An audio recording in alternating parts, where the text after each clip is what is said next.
next name? Joe. Joe, what needs fixing, Joe? I get these headaches all the time, every 3 months, and I go to physio and they just keep coming back again. Right, okay. I've got to fix my shoulders as well and headaches into my neck. Right, okay, cool. He says that's easy, so let's see if it is. Good. Right, one of the best natural remedies for headaches is, anybody know? Carrot. Sex. No. No. Lots and lots of sex. No, I'm teasing, aren't I? No, it would actually be a really good, it would be a really good remedy. But no, the best thing for headaches is vanilla extract or vanilla essence. Now, I'm not a doctor. I'm not allowed to say. I'm just going to say that it's an old Egyptian remedy. The Egyptians swore by it for headaches and migraines. And they just took a tablespoon of vanilla extract or vanilla essence in an 8-ounce glass of water before bed for 3 nights. Yeah, so if anybody in the family is suffering, before you go reaching for something that's lining the profits of those people that we shall not speak of, think about trying that as something, yeah?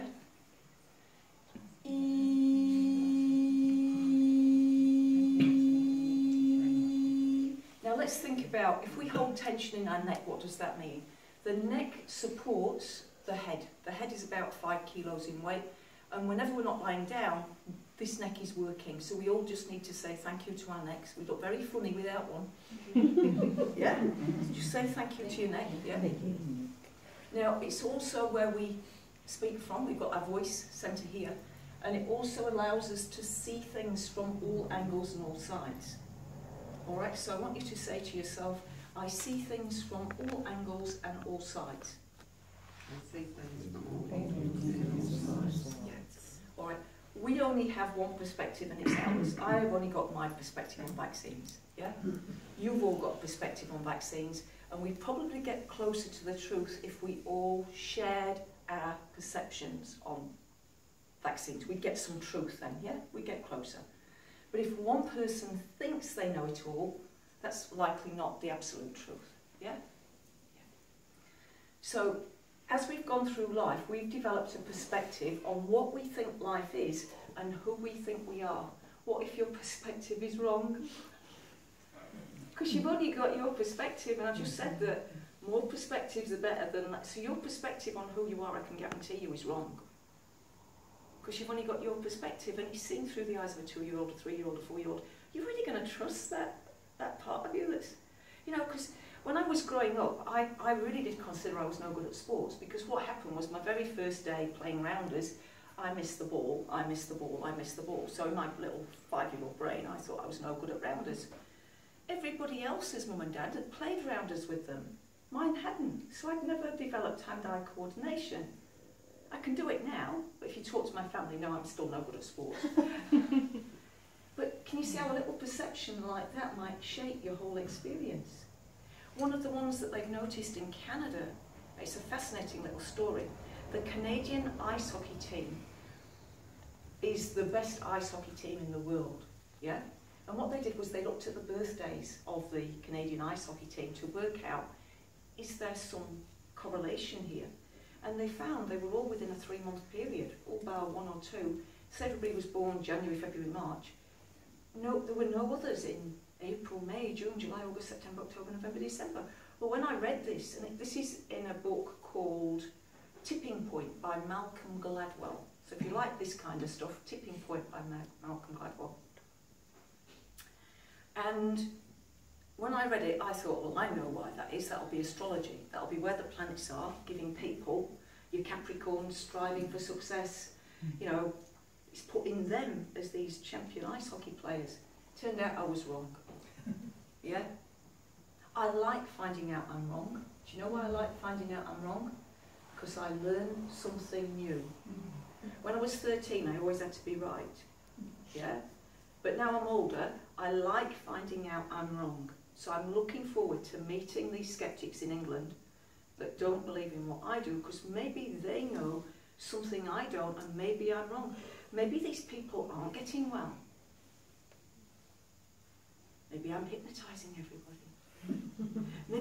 actresses and I'm in that movie and I don't know it because they're getting well and it's all a big joke on me. Right. So, you have a perspective. Your perspective may or may not be the truth. It's unlikely to be the absolute truth.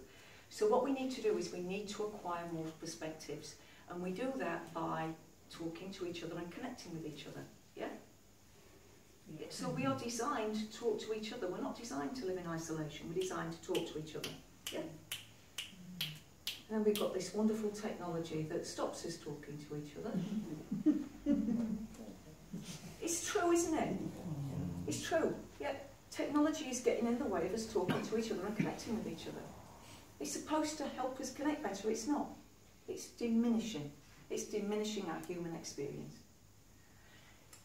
So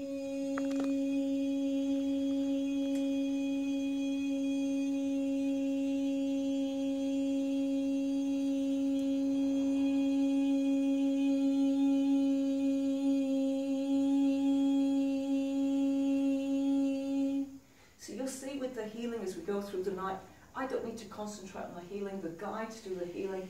I'm busy talking to you about whatever pops into my head. Sometimes it's my idea, sometimes it's their idea.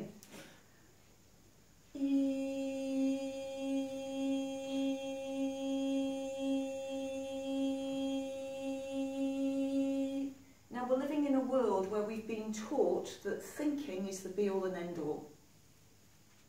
There's a guy called Descartes that said, I think, therefore I am. He got it wrong. It's not because you think that you exist and you think. He got it the wrong way round, but the famous quote is the wrong way round. What is more important than your thinking is your feeling. Yeah? What's in here is knowledge you've acquired from school, from your parents, from reading, from the internet. You won't find any true creativity in here. When you feel an inspiration, that's where creativity comes in. Creativity comes up. Yeah? It's not from in here. This is useful for remembering phone numbers or where I put my keys. Incidentally, anybody have trouble with that one? Would you like a little way to always know where you've put your keys? It's really simple. If you're right-handed, the next time you place your keys down, you place them down with your left hand. You don't normally do that. Your conscious brain will notice where you've left your keys. If you put them down automatically, you won't remember where you put them. So whenever you put your keys or something important down, use your non-dominant hand, the ones you don't normally use, and it will go into your memory about where you put them. Yeah, isn't that cool? I'm full of useful information. Right, so back to neck. Think about neck. This allows me to see things from all angles and all perspectives. Yeah. So the more movement in here, we're going to see things from more angles. And that's what's required on the earth at the moment.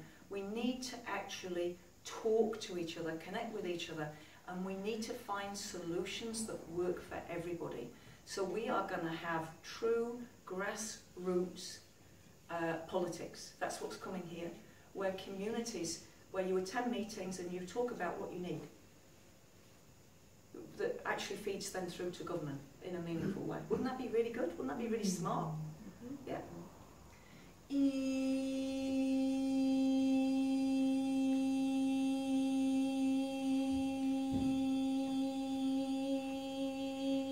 We have to lose that word politics. I don't like it. Ugh.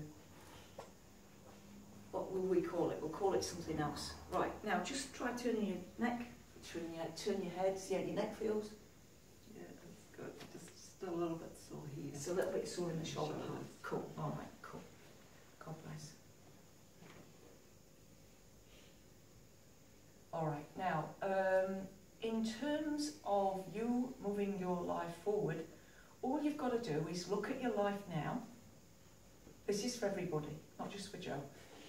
All you've got to do is look at your life now, look at what you like and what you don't like. Now, usually what happens is what we like, we think, oh, well done, Jeanette, you've done that right. The bits that are wrong, everybody else is fault. It's not true. You have created all of it, either by not paying attention to something, something's manifested, or you've made a decision. So the first thing is you need to accept responsibility for your whole life. So I accept responsibility for the part I've played with the plastics in the oceans. I accept the part I've played in not speaking out sooner about vaccines when I knew they were doing damage in New Zealand. And so I accept things like the temperature in this room, I accept responsibility for. And then there's things that I'm a part of with the human consciousness. So we've got to do that first. And then what we've got to do is we've got to be grateful for all of it. Don't think of some of it as good or bad. We've got to be grateful for all of it. And as we are grateful for all of it, we then free up our creative faculties to start manifesting for ourselves and for humanity as a whole a different experience of reality. Here in New Zealand, we are the way-showing country. Everything's going to happen here first, and the rest of the world are going to follow our lead. All right? But it's not going to be easy, guys. It's not going to be easy because the powers that be will not like us doing this. Not one little bit, because they're losing their control over us. But we need to do it. We need to do it for our kids. We need to do it for our grandkids. I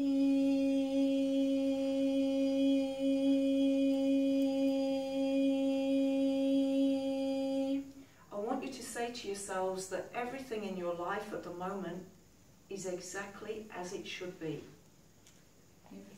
Everything in my life at the moment is exactly as it should be. That is based on your past thoughts, your past feelings, your past way you've vibrated. That's what you've manifested. Now, if there's something there you don't want, you then choose to think, feel and act differently, and you will change it. But if you're in your life saying, oh, I don't want this, that resistance will keep it there. So you've got to embrace all of it. You've got to accept. You've got to step into your responsibility and say, I am responsible for all of this.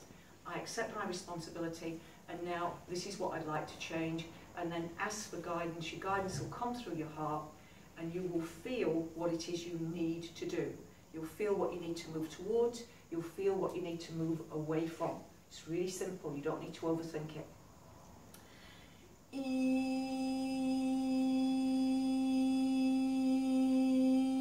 Right, and Joe, just see how that feels.